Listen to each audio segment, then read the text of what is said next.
Après son arrivée à Kamina, chef-lieu de la province du Oulomami, que dirige l'honorable Banzamou Noumé Marmot, la délégation a été reçue en audience par le ministre provincial de l'aménagement des territoires faisant l'intérim du gouverneur des provinces à mission officielle à Kinshasa. La délégation de l'Observatoire national de l'aménagement du territoire est allée présenter les civilités et faire part à l'autorité les motifs de leur présence dans la province du Oulomami, nous dit ici le coordonnateur national de l'ONAT, M. Jacques Ilunga, au sorti de l'audience. L'activité principale qui nous amène, c'est le début de l'élaboration de l'Atlas national d'aménagement du territoire.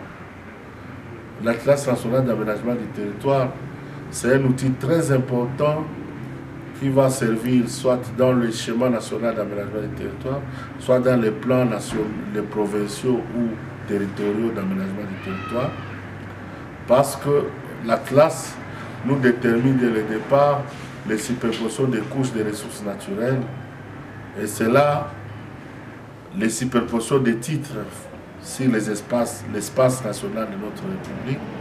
Cela permet aux autorités, soit au niveau du gouverneur, au niveau du Premier ministre, au niveau des ministres sectoriels, de prendre les décisions idoines qui évitent les conflits, parce qu'aujourd'hui les conflits pèsent beaucoup sur la République avec les superpositions.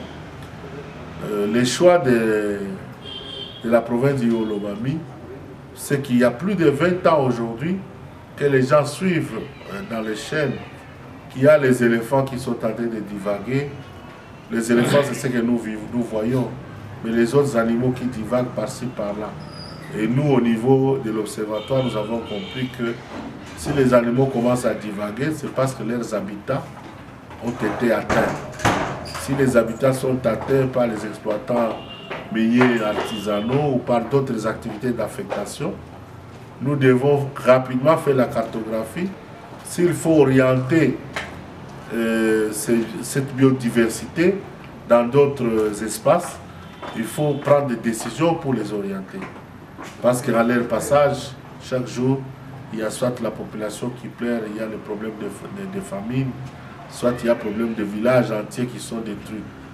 Voilà un peu le choix de Oulomami. Après avoir eu l'autorisation de faire les études, un jour après, la délégation a fait une descente des terrains dans différents coins de la ville de Kamina pour le prélèvement des coordonnées géographiques dans les sites différents. Tout a commencé par la route Kamina-Kabongo, plus ou moins 30 km de la ville, que la délégation a fait son premier prélèvement, suivi de la route Kamina-Kanyama. Là, l'équipe est allée jusqu'à 50 km.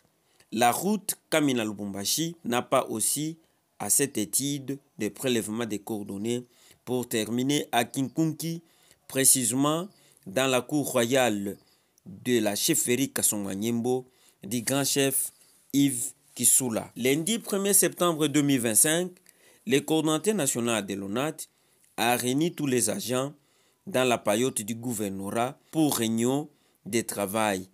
Ici, chaque participant a eu une chance de poser des questions d'éclaircissement de ce qui concerne l'ONAT et la division de l'aménagement du territoire. Mardi 2 septembre 2025, une journée très spéciale pour l'organisation de l'atelier de collecte des données et Atlas national de l'aménagement du territoire tenu dans la grande salle du lycée Maïdio. Un atelier qui a connu une double cérémonie du lancement et celle de la clôture des activités par le gouverneur ad intérim, son Excellence, l'honorable Venance Mutombongo Yuanchimba. Il est pour moi un devoir de commencer ce mot en rendant mes hommages les plus déférents à son Excellence, Monsieur Félix Antoine Tshisekedi Tshilombo, président de la République, chef de l'État, garant du bon fonctionnement des institutions de la République. L'atelier d'aujourd'hui est d'une importance capitale pour les Oulomami en particulier et en général pour la République démocratique du Congo.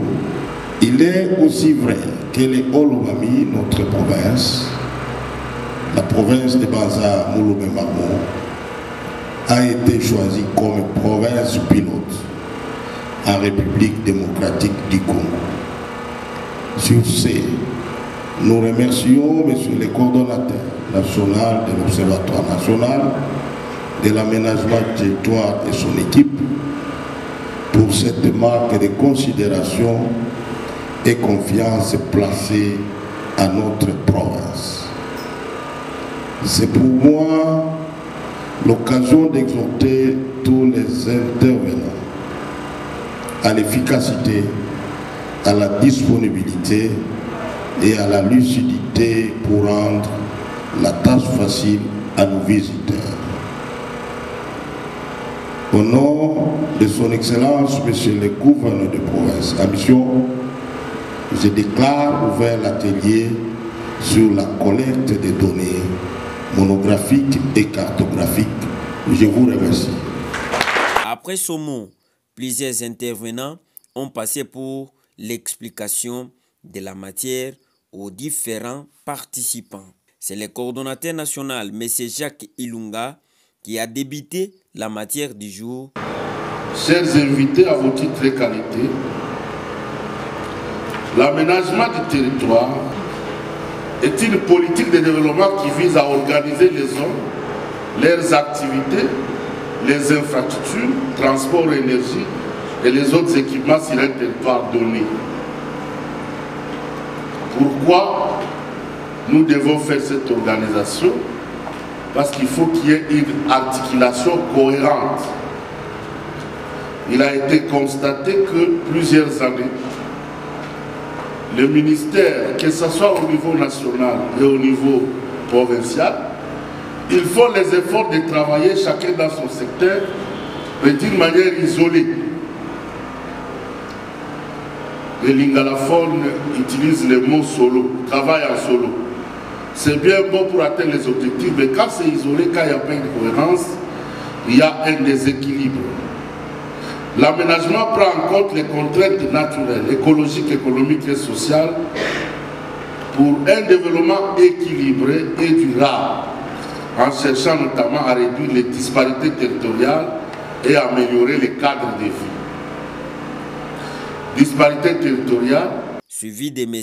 Mbalanda Badima, les responsables de la cellule géographique et cartographique qui a traité sur l'économie de la loi numéro 25-10-45 du 1er juillet 2025 relative à l'aménagement du territoire, une loi qui compose 8 sous-titres. Étape pour les participants de poser des questions, des lumières sur la matière vie. Moment pour les patrons à d'intérim de clôturer la cérémonie dans un climat de paix et convivialité, tout en remerciant les membres de la délégation venus de la capitale de la République démocratique du Congo à Kinshasa. Je reviens une fois de plus dans cette salle qui a servi de cadre pour le lancement de l'atelier sur la collecte des données monographiques et cartographiques. Très aimables participants, je ne doute pas aussi de votre courage et disponibilité, surtout l'attention et le sérieux que vous avez accordé à ces travaux au nom de tout l'ensemble des Holomaniens. Je forme les vœux de voir les résolutions se transformer en une réalité bénéfique à notre communauté en particulier et à toute la République en général.